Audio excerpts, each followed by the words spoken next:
कहानी पीछे छोड़ आया था, या शायद उसे सिर्फ ऐसा लग रहा था। दिल्ली लौटने के बाद दूसरे ही दिन से रौनिक का रूटीन शुरू हो चुका था। वही काम, वही रास्ता, वही जिंदगी। सुबह का टाइम था। रौनिक ऑफिस के लिए निकल रहा था। हेलमेट पहना, इग्निशन ऑन किया और बस रोड पर निकल गया। और बाइक पर अचानक उसे ऐसा लगा जैसे उसके पीछे कोई बैठा हुआ हो। रौनिक चौंक गया और सिग्नल पर उसका ध्यान नहीं रहा। कौन है? कौन है?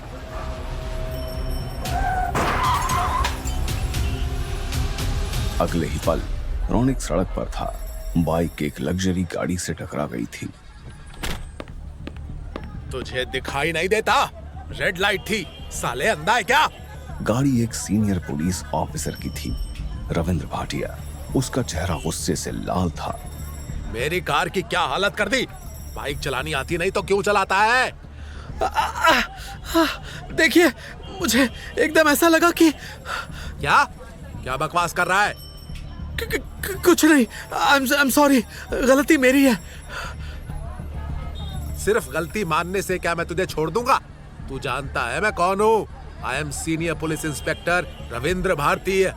तेरा करियर, तेरा रिकॉर्ड सब बर्बाद कर दूंगा।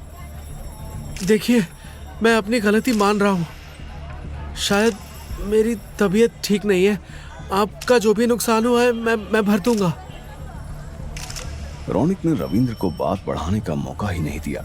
रविंद्र ने बढ़ा चढ़ाकर अमाउंट बताई, लेकिन रौनिक ने एक झटके में पैसे ट्रांसफर कर दिए और वो ऑफिस के लिए निकल गया। जब से उस जंगल से लौटा हूँ तब से कुछ अजीब सा लग रहा है। किसी चीज में ध्यान ही नहीं लग रहा। मुझे मेरे सवालों के जवाब चाहिए। रौनिक ने बाइक पार्क की और वो लिफ्ट में चढ़ा। जैसे ही लिफ्ट का दरवाजा बंद हुआ, वैसे ही रौनिक को एक बार फिर वो दिखा, वो ज्योमेट्रिक सिंबल। ये सचमुच मुझे दिख रहा है या ये मेरी आंखों का वहम है? रौनिक अपनी चेयर पर जाकर बैठा और काम करने की कोशिश करने लगा, लेकिन काम में उसका ध्यान जरा भी नहीं लग रहा था। लेकिन फिर कुछ अजीब घटनाएं होने लगी। रौनिक को ऐसा लगा जैसे उसके कानों के पास आकर कोई फुसफुसा रहा है, वो भी किसी अनजानी प्राचीन भाषा में। कौन है? Stop it! रौनिक को बहुत अकेला महसूस हो रहा था। उसने फोन करके सिद्धार्थ को लंच टाइम में कैंटीन में बुला लिया।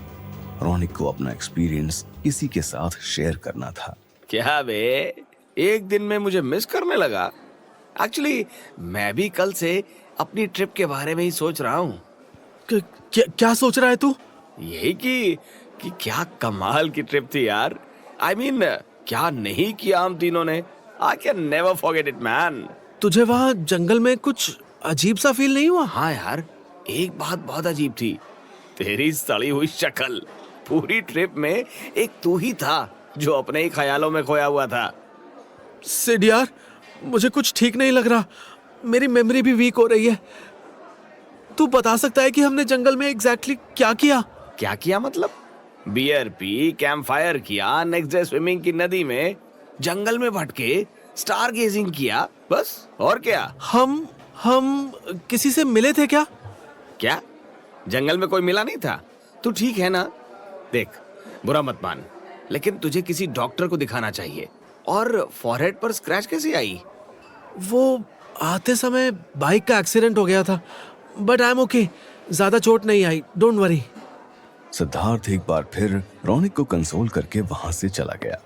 उसके आसपास के लोगों को भी रौनिक का बर्ताव अजीब सा लगने लगा था। रौनिक ने काम पर कंसंट्रेट करने की कोशिश की, लेकिन उसे हर जगह वही सिंबल दिखाई दे रहा था। लैपटॉप स्क्रीन पर, वॉशरूम के दरवाजे पर, कैबिन की दीवार पर। सिद्धार्थ और अनीश को तो कुछ भी याद नहीं, लेकिन ऐसा कैसे हो सकता है? उन दोनों की यादें बदल कैसे सकती हैं? यहाँ बदल दी गई थी और ये सिंबल्स, ये आवाज सिर्फ मुझे ही क्यों दिखाई दे रहे हैं? मैं पागल तो नहीं हो रहा? जैसे तैसे रौनिक ने काम खत्म किया और वो घर जाने के लिए निकला। घर आकर वो बेड पर लेट गया। उसे ना कुछ खाने की इच्छा थी और ना ही किसी से बात करने की। थकान की वजह से उसकी आंख कब लगी उसे पता ही नहीं चला। काल के तू जाग रहा है, काल केतु जाग रहा है।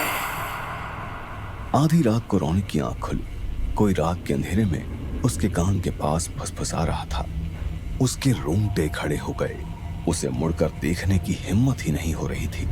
सामने वाले आईने में सिर्फ एक धुंधली आउटलाइन दिख रही थी, किसी बहुत बड़े जानवर की। वो जानवर उसके बिस्तर के पास बैठा हुआ था। रौनक किसी लाश की तरह पड़ा था। जरा भी हिलने की उसकी हिम्मत नहीं हो रही थी। पूरी रात वो बस सांसें गिन रहा था। एक पल ऐसा आया कि उसकी बॉडी इस टेंशन को सहन ही नहीं कर पाई और वो बेहोश हो गया। रौनक का फोन बजा। सुबह हो चुकी थी। अनीश का फोन था।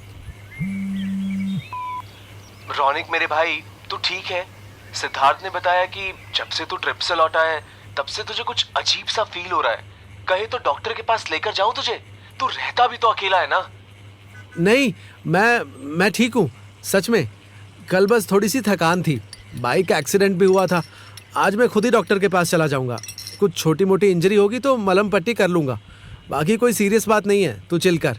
सिड की बातों को ज्यादा सीरियसली मत ले। रौनक ने जैसे तैसे अनीश को कन्विंस किया और फोन रख दिया। रौनक ने अपने लिए चाय बनाई।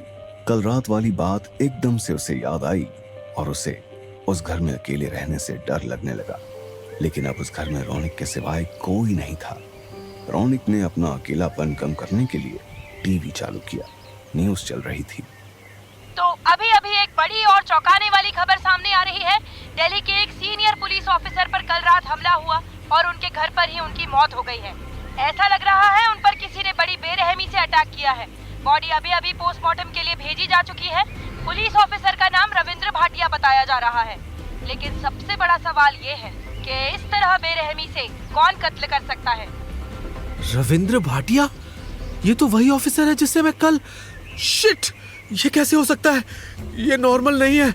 मैं अपने साथ उस जंगल से क्या लेकर आया हूँ? जंगल का श्राप उसके साथ शहर आ चुका था। रौनक अब रौनक नहीं रहा था। अजीब रहस्यमयी घटनाओं की तो ये बस शुरुआत थी। रौनक को अचानक याद आया कि कल उसके कान में क्या कहा जा रहा था। काल केतु जाग रहा है।